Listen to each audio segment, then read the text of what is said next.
Hello students, Amatul Ashish here, and as you know that nowadays we are studying about second chapter of political science, the constitutional design. So as it's quite known to you that we had studied in this chapter about the meaning of constitution, the need of constitution, then after making of constitution. Then last day we had studied about the path to constitution, and now we are coming to the constituent assembly.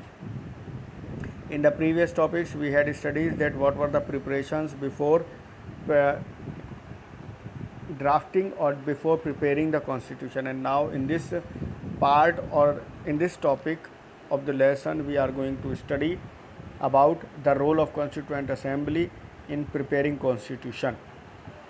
So here now in this chapter or in this topic you could understand that what were the things और what was the criteria of preparing constitution. इस part के अंदर आप ये पढ़ने जा रहे हैं कि कॉन्स्टिट्यूएंट असेंबली ने किस तरीके से संविधान बनाने का काम पूरा किया. And as you are seeing here in the very first line of the topic that the people of constituent assembly, those who were appointed for preparing constitution, were not appointed by choice or by the desire of any particular person, but they have been chosen through an electoral process.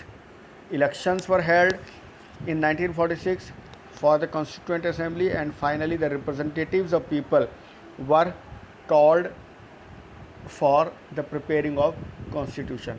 ऐसा नहीं था कि constitution के बनाने के लिए काम जिन लोगों ने करा वो किसी भी व्यक्ति या किसी भी ग्रुप या किसी भी पार्टी के द्वारा पसंद किए गए लोग थे, बट इसके लिए 1946 में एक इलेक्शन ऑर्गेनाइज़ किया गया और उस इलेक्शन के थ्रू जो लोग जनता के द्वारा चुने गए उनको ये जिम्मेदारी दी गई that they will start performing the task of preparing constitution. And for this purpose long discussions and debates were held. लंबी डिबेट्स हुई, डिस्कशंस हुए, बातचीत हुई, और उसके बाद देश की डाइवर्सिटी को और लोगों की एक्सपेक्टेशंस को ध्यान में रखते हुए भारत का संविधान बनाया गया. And for this purpose one more thing was also kept in mind, and this one was about sovereignty of the people. संविधान बनाते समय इस बात का पूरा ध्यान रखा गया कि जनता की बात, जनता का सम्मान और जनता की डिज़ायर उसमें इन्वॉल्व होनी चाहिए. एंड डायरेक्टली और इनडायरेक्टली आप ये बोल सकते हैं ultimately people of the country were involved in preparing constitution. देश के लोग ही संविधान बनाने में शामिल थे because these people were chosen by the people of India. Then after cabinet mission 1946 में कॉन्स्टिट्यूएंट असेंबली के थ्रू एक कैबिनेट मिशन को सेटअप किया गया, और इसका मकसद भी यही था. इसके लिए इनडायरेक्ट इलेक्शन कराए गए और देश के अंदर अलग अलग हिस्सों में और प्रोविंशियल असेंबलीज़ में भी रिप्रेजेंटेटिव्स को चुना गया, और प्रिंसली स्टेट्स के अंदर लोगों को नॉमिनेट किया गया, यानी उन्हें जो है रिप्रेजेंटेशन का राइट दिया गया कि वो आकर के देश के संविधान बनाने में अपना हाथ लगाएं, अपनी जिम्मेदारी को निभाएं, जो कि वो लोग जो कि जनता के द्वारा इलेक्टेड हैं. And finally there were 299 members those who involved in preparing constitution, and the task of preparing constitution came into an end till December 1949. दिसंबर 1949 तक जा कर के देश का संविधान का काम पूरा करके तैयार हुआ. Now continuously one term is being used here, and it is about constituent assembly. ये constituent assembly क्या थी? So as I told to you कि वो लोग जिनको की जनता ने चुना और इन लोगों को मिला करके एक समिति की स्थापना की गई, एक ऑर्गेनाइजेशन की, एक असेंबली की स्थापना की गई, और इसमें उन लोगों को शामिल किया गया जो जनता के द्वारा चुने हुए थे, और उन्होंने मिलकर के संविधान बनाने का काम शुरू करा, संविधान बना के तैयार किया, और इन्हीं लोगों को कॉन्स्टिट्यूएंट असेंबली कहा गया. Now the next thing that when this constituent assembly worked according to the sanctity of the constitution, the constituent assembly worked in a very systematic manner. They had a planned और pre decided criteria, उनके पास एक पूरा तरीका था कि किस तरीके से उन्हें संविधान बनाने का काम पूरा करना है। पहले उन्होंने कुछ बेसिक प्रिंसिपल्स को, यानी कि उन चीज़ों को लिया जिनके ऊपर उन्हें बातचीत करनी थी, जो जनता की डिमांड थी।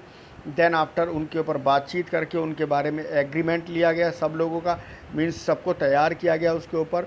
कहीं अगर कुछ नाराज़गी थी या कुछ और कोई अलग व्यू रखता था तो उनको सेटल किया गया। देन आफ्टर हर एक पर्टिकुलर पॉइंट को फाइनलाइज करने के बाद डॉक्टर बी.आर. अम्बेडकर के थ्रू एक ड्राफ्ट तैयार किया गया कॉन्स्टिट्यूशन का, और इस ड्राफ्ट को लिखा गया। और B R. Ambedkar as he was the chairman of drafting committee, so he was appointed for this responsibility to write all the concluded points. सारी चीज़ों को जो फाइनलाइज हो गई उनको डॉक्टर बी.आर. अम्बेडकर लिखते गए और फाइनली संविधान बन के तैयार हुआ।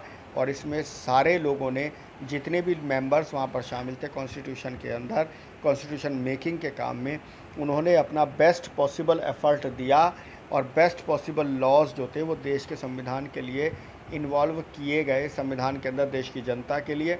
और इस तरह से विश्व की सबसे बड़ी डेमोक्रेसी के लिए संसार का सबसे बड़ा संविधान बन के तैयार हो गया, जिसके अंदर जनता का भी इनडायरेक्टली रोल था, because they were the people who have appointed those people for preparing constitution. The next topic comes to us and this one is about guiding values of the constitution. भारतीय संविधान की वो चीज़ें जिन्होंने कि संविधान बनाने वाले लोगों को या संविधान निर्माताओं को, कॉन्स्टिट्यूशन मेकर्स को हेल्प किया कि उन्हें किस तरीके से संविधान बनाना है।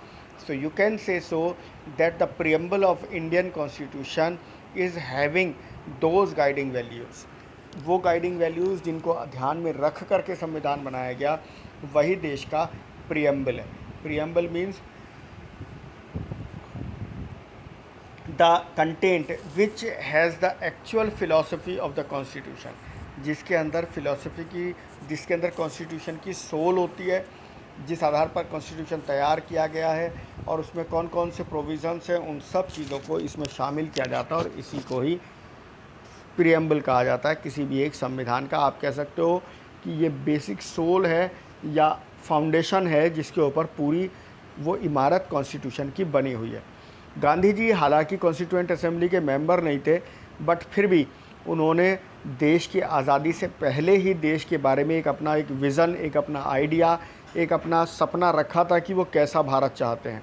And for this purpose he had written a book in 1931 named as Young India, and in that book और in that magazine he published his dream about preparing a coming India. एक फ्यूचर इंडिया को लेकर के उन्होंने अपना एक idea जो था वो लोगों के सामने रखा। And here when he shared his ideas with Dr. Ambedkar, so Dr. Ambedkar tried to implement all possible things which were desired by Gandhi ji in Indian Constitution. तो आप कह सकते हो कि डॉक्टर अम्बेडकर ने एक मेन रोल प्ले करा गांधी जी के सपनों का भारत संविधान के अंदर इन्वॉल्व करने के लिए। दो ही was having a different understanding about Gandhi ji's views regarding the removal of inequalities. Ambedkar हालांकि इन बातों को लेकर के थोड़े पजल्ड थे कि गांधी जी जो चाहते हैं देश के अंदर से असमानता को मिटाने के लिए, उसको किया कैसे जाएगा एक्चुअली में। बट फाइनली डॉक्टर अम्बेडकर ने एक क्वेश्चन भी पूछा और ये क्वेश्चन उन्होंने सीधे सीधे जनता के सामने और जो वहाँ पर उस समय के पॉलिटिकल लीडर्स थे उनके सामने, इवन गांधी जी के सामने भी रखा, दैट अगर हम सबको पॉलिटिकल इक्वलिटी दे देते हैं, so what is the assurance about it that this political equality will bring social and economic equality also. Political equality, 1 person 1 vote का अगर हम अधिकार सबको दे दें तो इस बात की क्या गारंटी है कि ये चीज़ जो है वो पूरे देश के अंदर सोशल लेवल पर और इकोनॉमिक लेवल पर भी इक्वलिटी लेकर के आएगी, देश के अंदर किसी तरह का भेदभाव नहीं होगा। But ultimately you can say so that Ambedkar at his own as well as Gandhi ji was also trying the same, that to wake up people of India, जब भारतीय जनता को जगाने के लिए, पॉलिटिकल इक्वालिटी को उनके बीच में लाने के लिए वो प्रयास कर रहे थे। और साथ साथ हर कोई ये चाहता था कि केवल पॉलिटिकल इक्वालिटी नहीं, सोशल और इकोनॉमिक इक्वालिटी भी देश के अंदर आए। And every political leader of that time was trying for the same purpose. हर कोई इसी चीज़ को लेकर के एक इमेजिनेशन अपने अंदर रखता था। Even that first prime minister of India Pandit Jawaharlal Nehru also told the same that, और उन्होंने इस चीज़ को लेकर के ओथ भी किया, प्लेज भी लिया दैट वो गरीबी को मिटाने को लेकर, देश के अंदर अज्ञानता को मिटाने को लेकर और असमानता को मिटाने को लेकर के पूरा अपना बेस्ट एफर्ट करेंगे और ताकि लोगों को बेटर अपॉर्चुनिटी मिल सके। He promised for the people with the people that to wiping every tear from every eye, कि हर आँख से हर एक आंसू पोंछ दिया जाएगा, जो कि ब्रिटिश टाइम में और ब्रिटिश टाइम से पहले देश के अंदर देखने मिला है, ताकि हम एक बेहतर समाज, बेहतर देश बना सकें। Since that very first prime minister up to the current day ruling government, हर देश के हर एक प्रधानमंत्री ने, देश के हर एक रूलिंग गवर्नमेंट ने प्रयास यही किया है कि देश के अंदर इक्वलिटी लाई जाए, डेवलपमेंट बेटर वे में किया जाए और देश को एक वेल डेवलप्ड कंट्री के रूप में प्रमोट किया जाए। Though there are many uncertainties because of which we are still struggling with lots of issues, but it's apart from all those efforts which have been tried or which have been made by our political leaders, our leaders of that time, those who involve themselves in preparing constitution, जिन्होंने संविधान बनाने में अपना हाथ दिया, कोशिश किया, प्रयास किया। उनका अल्टीमेट गोल यही था कि देश को कामयाब तरीके से आगे बढ़ाया जाए और देश के नागरिकों के आंसू पोंछे जाएं। Now in a coming time will study about the philosophy of the constitution. अब हम कॉन्स्टिट्यूशन की फ़िलॉसफी को पढ़ेंगे, प्रीएम्बल को स्टडी करेंगे आने वाले टाइम में, and then will conclude the chapter by the significance of constitution. हमारे देश के संविधान के कुछ सैलिएंट फीचर्स के बारे में हम स्टडी करेंगे, and it will be done in the coming part of the chapter. Thank you. Have a good time.